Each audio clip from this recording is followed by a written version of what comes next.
just finished the 56 Chevy. Wear the undercarriage and give her a two-tone paint job. So stay tuned.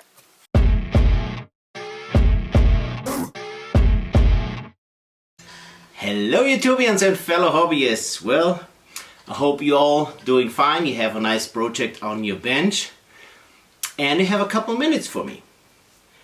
Well, I just finished one of my projects and it's from the 50s.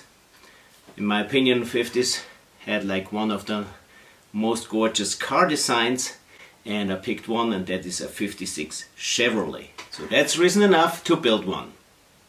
More specific, a Revell kit. The kit comes with this molded in disc brakes, and I'm not a big fan of the way they look. So I made my own mold from different kits and used those.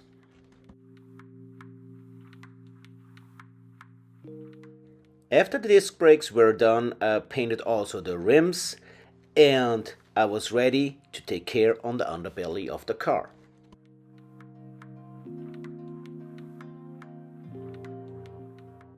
First off, laying down the brake lines and gas lines. The exhaust tips needed an update as well, so I took some styrene tube and fixed that. The door handles, windshield wipers, the side mirror were drilled out, and I added some stretched screw as a dowel. This way it will be easier to mount them later on. My old enemy, the flocking powder, took place in this build as well. And as usual, the flocking powder is everywhere but does not stick where it should be. The front seat received a wear and tear paint job, and I finished the dashboard with a two-tone paint job and some UV resin for the gauges.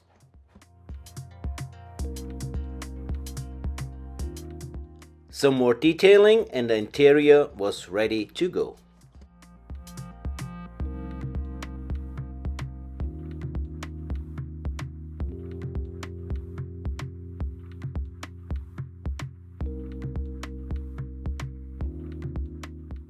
The engine is pretty much stock except for the air intake. I used an eyelet from the craft section for the intake funnel.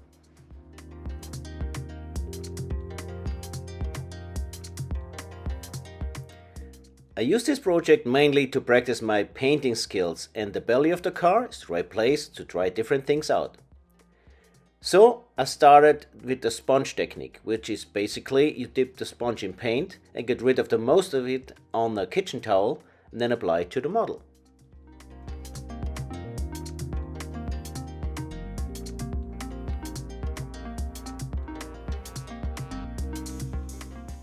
Next, I used clear water, brushed it on, and then used some paint to blend it in.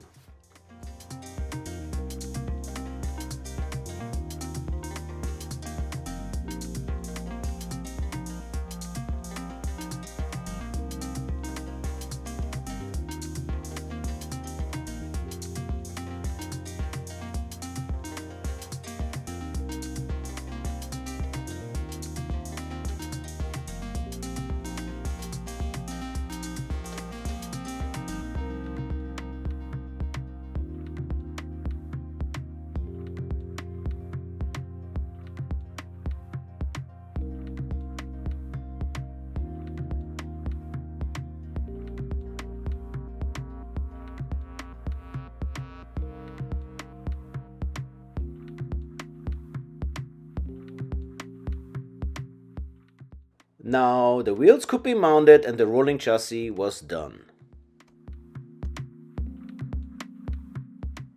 For the main paint job, I painted first the complete body in silver metallic and then painted some fades on roof and rear fins. After a session with some painter's tape, I added the candy blue just on roof and the rear end.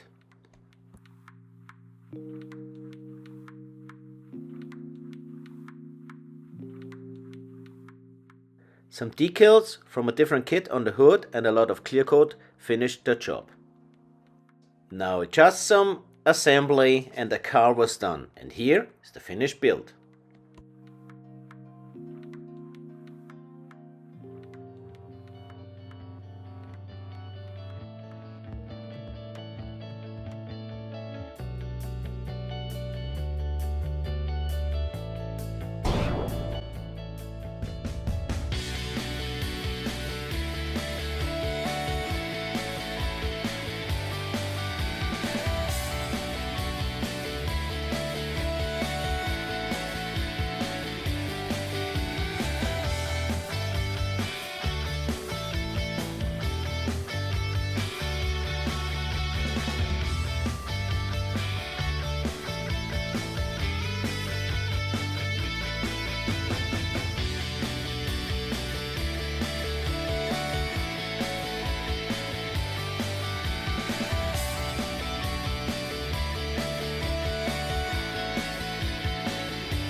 Well, that's all for now.